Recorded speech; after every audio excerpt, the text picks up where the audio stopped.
어, 어제는 이종배 후보와 인터뷰를 했고 오늘 아침에는 청강정 후보와 인터뷰를 했습니다. 오늘 저녁 지금 모실 후보는 김가람 네, 후보입니다. 어서 오세요.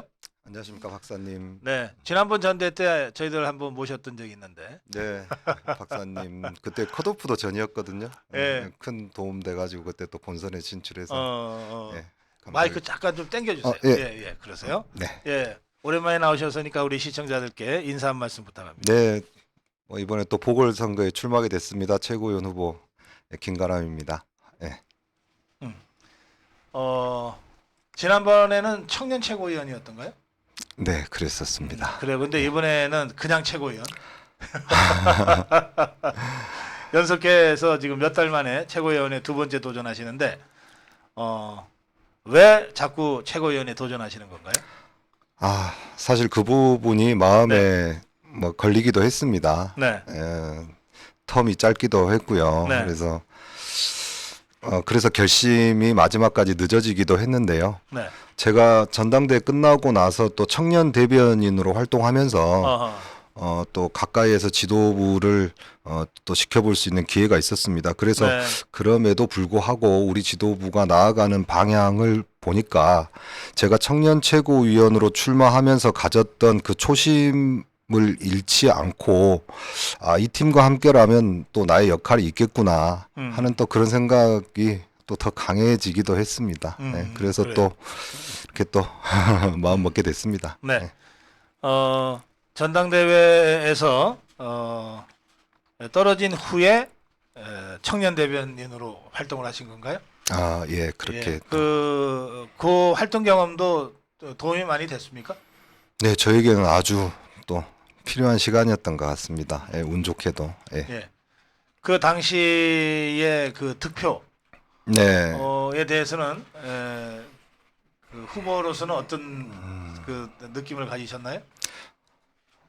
우선 저는 뭐 전당대회 출마하기 전까지 뭐 호남에서만 쭉 활동해 왔던 사람이었고 네. 또 누구보다도 어떤 실물 정치를 했던 사람은 아니었고 20, 30대를 꽉 채우면서 우리 일반 청년들과 가장 어떤 기회를 같이 했던 사람이라고 생각합니다. 기업 활동하셨댔죠? 근데 뭐 이렇게 사업하고 창업도 하고 네. 또 우리 JC라고 하죠. 청년회의소 어. 활동 이렇게 했었고 네. 그리고 또 제가 호남 출신이지 네. 않습니까? 네. 그래서 출마 자체도 사실은 의외로 보신 분들이 많았는데 또 이렇게 본선에 또 진출했었고 또 이제 뭐 제가 또 어필하자면 다른 또 세 분의 후보들은 나름대로 당대표 후보들과 이렇게 또 좀 매칭이 돼서 또 치르기도 했는데 저는 또 이렇게 혼자서 열심히 마지막까지 마쳤음에도 불구하고 예. 많은 우리 당원분들께서 또 관심 많이 가져주시고 기억해 주시고 해서 또 그런 것들이 청년 대변인으로 또 활동할 수 있는 기회가 또 됐었던 것 같습니다. 예. 그러셨군요. 예, 아주 좋은 그 이 경험이었던 것 같으네요. 네. 우리 어, 김가람 후보한테는요.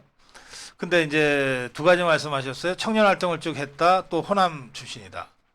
그래서 제가 질문을 두 가지 드릴게요. 요즘 청년 2030 세대라고 하는데 뭐 40까지 포함해서 청년들의 민심이 어떻습니까?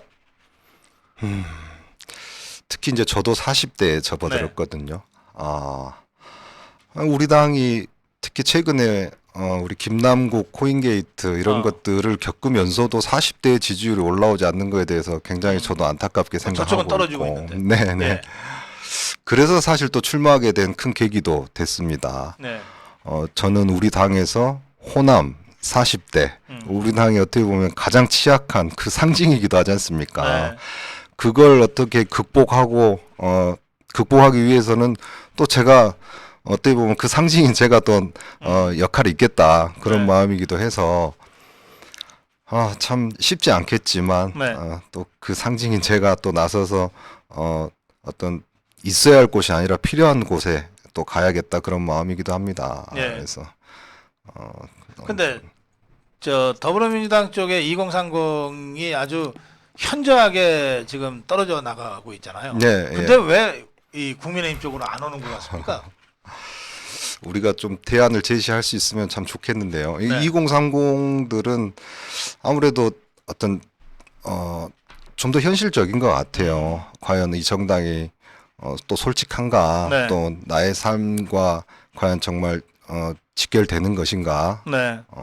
특히 최근에는 어떤 채용 문제라든지 것과 다른 어떤 이중성이라든지 이런 거에 대해서 굉장히 판단이 빠르고 네. 현실적으로 나의 삶과 관계가 있느냐 없느냐를 좀 따지는 것 같은데 40대들은 참 여러 가지 요인이 있겠지만 어떤 그 40대 정서는 어떤 10대 때 같이 어울리는 시간이 많은 친구들과 많이 이렇게 형성이 된다고들 하더라고요. 네. 그래서 그때 어떤 10대 때 어떤 정서가 많이 형성이 되는데 그때의 영향을 많이 받는데 그때 어떤 가졌던 정서들이 잘 바뀌지 않는다고들 합니다. 그래서 그때 저도 10대 때는 좀 되돌아보면 그때 참 민주당의 그런 감성적인 정서라고 할까요? 그런 것들이 좀 뿌리밖에 박혀 있는 그런 영향도 있는 것 같아요. 뭐 하지만 또 우리가 반드시 또 극복해야 될 과제라고 생각하고 있습니다. 쉽지 않다고는 생각하고 있어요. 알겠습니다.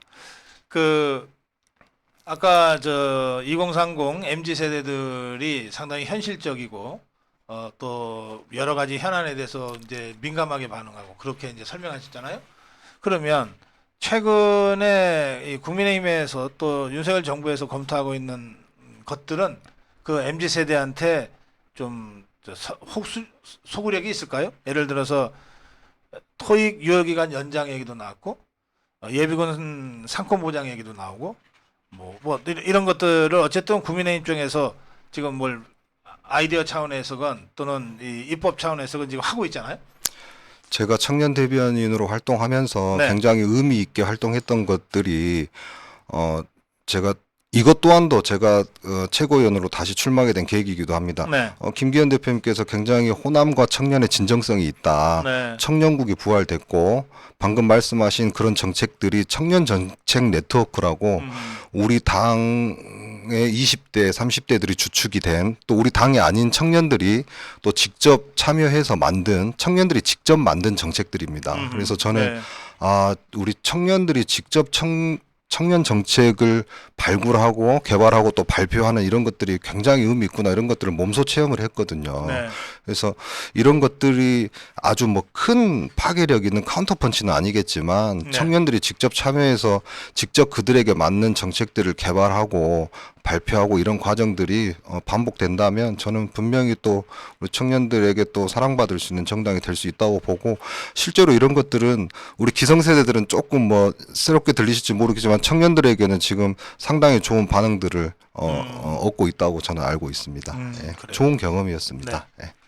그런가 하면은 이제 호남 출신이라고 하는 것도 이렇게 그냥 편하게 말씀하셨는데 호남 민심은 어떻습니까? 호남도 이렇게 연령을 좀 구분해서 접근할 필요가 있다고 봅니다. 네. 2030들은 어떤 정치적인 이념에 이렇게 꼭 이렇게 빠져서 그렇게 당을 구분하지는 않는 것 같아요. 예. 그러니까 복합 쇼핑몰 이슈처럼 왜 우리 지역에는 이런 것들이 없는 거야라고 어떤 내 삶에 직접 와닿는 것들을 보면서 정당을 평가하기도 하고 지난번 대선 때 그렇습니다. 윤석열 후보가 복합 쇼핑몰 공약을 할 때 예. MZ 세대 쪽에서 굉장히 뜨거운 반응이 있었던 것 그렇습니다. 같습니다. 그래서 민주당보다 호남의 민심을 더 가까이서 경청하고자 하는 그런 노력들이 꾸준히 되어야 한다. 네. 민주당이 어떤 호남의 민심보다 어떤 본인들의 정치적인 이해관계에 더 매몰되어 있었던 것들을 우리가 잘 찾아낸 대표적인 사례라고 보거든요. 그때 민주당 이재명 쪽에서는 복합 쇼핑몰 반대였습니까? 공식 입장이? 그렇습니다. 분명히 반대했었던 경험도 또 무슨 있었고 골목 상품포 이런 거를 내세워서 광주의 시민들은 압도적으로 복합 쇼핑몰이 있어야 된다는 여론이 높았음에도 불구하고 민주당에서는 뭐 어쨌든 호남에서는 민주당 공천을 받으면은 뭐 네. 당선되는 시스템이기 때문에 그러면은 그 민주당에서 공천을 받으려면 시민들의 민심보다는 어떤 사회단체라든지 아하. 뭐 나한테 공천을 받기에 유리한 어떤 좀 목소리 큰 단체들 예. 그런 분들의 어떤 목소리를 더 크게 듣다 보니까 네. 민심은 이렇게 내팽개져 아하. 있었던 것들이죠. 그래서 네. 우리 당에서 아까 말씀드렸던 그런 것들이 대표적인 사례가 될 수 있죠. 그러려면 네. 어떤 호남 민심을 더 가까이에서 듣고 민주당보다도 우리가 특히 이렇게 여당일 때 뭔가 네. 우리가 해줄 수 있을 때 이럴 때 더 적극적으로 나서야 된다고 생각하고 있습니다. 복합 쇼핑몰을 실제 그 뭐 민간이 해야지 정부가 지을 수는 없는데 그러니까요. 예 그거가 진짜로 구체화되면 적어도 광주 지역의 MZ 세대는 확실하게 좀 상황이 달라질 수 있다 이렇게 확신하세요? 저는 어떤 체득하면 달라지지 않겠습니까? 제가 어. 참 마음 아팠던 게 저랑 저도 이제 40에 들었는데 네. 주말이나 이럴 때 광역시 중에 유일하게 복합 쇼핑몰이 광주에만 없는데 그래요. 타 지역의 복합 쇼핑몰을 주말에 갔다 와서 나 여기 갔다 왔다고 친구들한테 자랑을 잘하네요. 하고요. 예. 이게 SNS에 올리고 그렇지. 그러니까 이게 참 그런 걸 보면 안타깝고 예. 뭐 물론 주말에는 더 기차가 증편이 됨에도 불구하고 표가 더더욱이 없는 이유가 뭐 광명이나 그런데 이런데 왔다 갔다 하느라고. 예. 그러면서 이제 표가 없는 거에 대해서만 이제 불만을 가지고 있고 이런 예. 것들을 보면 참 안타깝다는 생각이 들죠. 아. 그래서 이런 것들이 이제 유치가 되면 네. 그때 되면 이제 또 참 뭐 또 어느 정도 많이 깨우치고 알게 되지 않을까 그런 생각도 네. 듭니다. 알겠습니다. 그 지금 최고위원에 이제 출마를 하셨으니까 최고위원이 되면 뭘 하실 생각이세요? 우선 우리가 보궐로 최고위원을 다시 뽑게 된 이유가 네. 무엇인지 좀 생각해 볼 필요가 있습니다. 그래서 저는 또 이 안에 들어가서 흔들림 없이 우리 또 최고위원회가 또 잘 운영될 수 있도록 네. 역할을 또 잘 융화해서 할 생각이고 아까 말씀드렸다시피 우리한테 가장 취약한 40대 그다음에 또 호남 가장 있어야 할 곳이 아니라 필요한 곳에 항상 뭐 제일 앞에 설 생각입니다. 예. 그래서 근데 이제 최근에 김기현 지도부가 존재감이 없다. 최고위원들이 누군지도 잘 모르겠다. 김재원, 태용호가 뭐 말 몇 마디 했다고 저렇게 중징계를 해버리고 이러니까 뭐 겁이 나서 뭐 말 한마디 제대로 하겠냐. 좌파랑 싸우려면 뭐 격앙될 수도 있고 좀 치열하고 거친 공방을 해야 될 때도 있는데 그때마다 한참 싸우다가 다시 저 당 지도부 눈치 살펴보고 이래야 되냐 정당이 이런 식의 그 불만과 비판을 제기하는 분들이 많습니다. 그 부분에 대해서는 우리 김가람 후보는 어떻게 생각하세요? 물론 그런 말씀 하시는 분들도 계실 것 같아요. 근데 네. 치열하게 싸우는 것과 또 우리 네. 국민들의 또 그 어떤 공감할 수 있는 꼭 우리 당원들뿐만이 아니라 네. 당원분들뿐만이 아니라 국민분들의 보편 타당한 정서 내에서 또 치열하게 싸우는 모습이 또 중요하지 않을까. 네. 특히 또 내년 총선을 앞두고 있는데 네. 또 어떤 우리 당원분들의 마음을 잘 어루만지는 지도부도 중요하겠지만 우리 국민 어쨌든 우리의 중도의 어떤 확장성도 중요하기 때문에 네. 또 참 아프지만 그런 결단을 또 내리지 않으셨을까 싶고 네. 또 요즘 뭐 저도 잘 알고 있습니다. 어떤 지도부의 중량감이 부족하다라는 그런 지적들도 있는데 또 어떤 모든 것들은 또 양면성이 있다고 생각합니다. 또 어떤 중량감을 따지다 보면 또 독단적이고 또 너무 권위적이라는 또 그런 또 지적도 또 나올 수밖에 없다고 또 생각이 들고 네. 또 젊은 감각으로서 또 잘 또 잘 해 나가야 되겠다. 제가 또 최고위원 된다면 또 열심히 또 공부하고 또 최선을 다하는 모습으로서 열심히 해야 되겠다 그런 마음을 가지고 있습니다. 역시 지금 김기현 지도부는 총선 승리가 그 절체절명의 과제 아니겠습니까? 우리 김가람 후보가 최고위원이 된다면 바로 그 총선 승리에 이제 매진하셔야 될 텐데 총선에서 우리가 이기기 위해서는 뭘 해야 된다고 생각하십니까? 제가 오늘 그 아침에 오전에도 그 당협위원장님들 그 워크샵에 또 인사드리러 다녀왔는데 뭐 거기서 김기현 대표님께서 세 가지 강조하시던데 거기에 저도 뭐 적극적으로 동의하는 바입니다. 네. 뭐 민주당보다도 훨씬 우월한 도덕성, 그다음에 우리 보수의 실력, 그다음에 투명한 공천, 네. 뭐 당연한 얘기겠지만 저도 뭐 거기에 뭐 당연히 우리가 지도부에서 뒷받침해야 된다라고 생각하고요. 네. 우리 당협위원장을 비롯한 우리 책임감 있는 분들께서 그거에 함께 해주셔야 된다고 생각하고 있습니다. 예. 투명한 공천 말씀하셨고 도덕성, 실력. 도덕성과 실력. 그래서 우리가 여당이 됐기 때문에 단순히 뭐 야당일 때처럼 싸우고 비판하고 뭐 이렇게 투쟁하는 것만으로는 부족하고 잘해야 되겠죠. 예. 실력이 꼭 필요하다고 생각합니다. 대안도 내요. 그 윤석열 정부 집권당의 이제 최고위원을 도전하는 입장에서 그 윤석열 정부를 집권당이 적극적으로 잘 받쳐줘야 되잖아요. 또 시시비비를 가릴 때는 제대로 가려야 되고.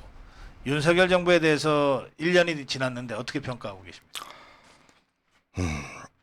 힘들지만 용기 있는 결단을 내리고 네. 어려운 길을 그래도 잘 걸어왔다고 생각하고 있습니다. 네. 어떤 정치적 결심, 정치적 진심이 필요한 결단들을 많이 하셨고, 네.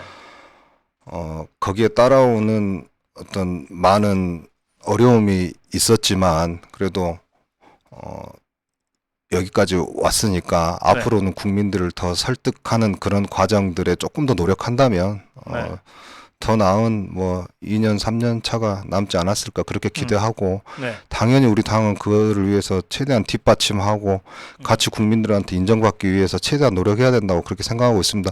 굉장히 어려운 어떤 3대 개혁이나 어려운 결단들을 했는데 그런 정치적 진심을 꼭 국민들이 이렇게 알아주실 수 있게 함께 당정이 노력해야 되겠죠. 예. 그래요. 그 우리 김가람 후보는 이제 최고위원이 되든 안 되든 내년 총선에 출마할 생각은 갖고 계신가요?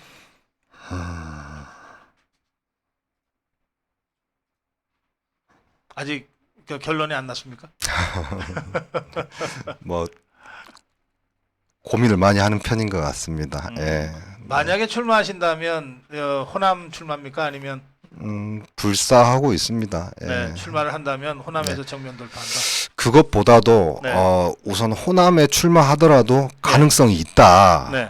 이런 분위기를 만들어내는 게 더 우선이라고 생각하고 있습니다. 네. 뭐 비단 제가 호남에 출마한다 이것이 중요한 게 아니고 제가 아닌 뭐 저뿐만이 아니라 경쟁력 있는 후보가 호남에 어느 누가 출마하더라도 경쟁력이 있는 후보라면 네. 호남에서도 야 이거 한번 해볼 만하다 네. 이런 분위기를 만들어내는 게 우선 아닐까 예, 그런 생각이 있습니다. 그 이정현 그 대표가 지금 거의 서울을 오지 않고 그 지금 호남에서 이제 상주하듯이 지금 하고 있는데 저하고 가끔 뭐 통화하거나 할 때 제가 계속 그 물어보면 한 5석 정도 얘기하더라고요. 지역에서 호남 지역에서 5석 정도 돌파를 목표로 띄고 있다. 그러더라고요. 예,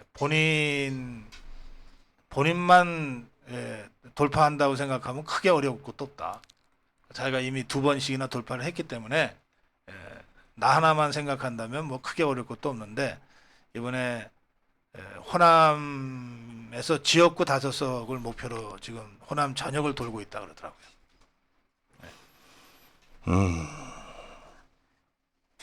호남을 워낙 돌파력 있으신 분이고 나름대로의 데이터가 있으실 거라고 생각합니다. 근데 호남도 약간 세분화해서 생각해 볼 필요가 있습니다. 호남도 동부권, 서부권, 뭐 네. 또 광주, 뭐 전북 이렇게 좀 나눠서 세분화해서 저는 우리가 접근할 필요가 있다고 생각하는데요.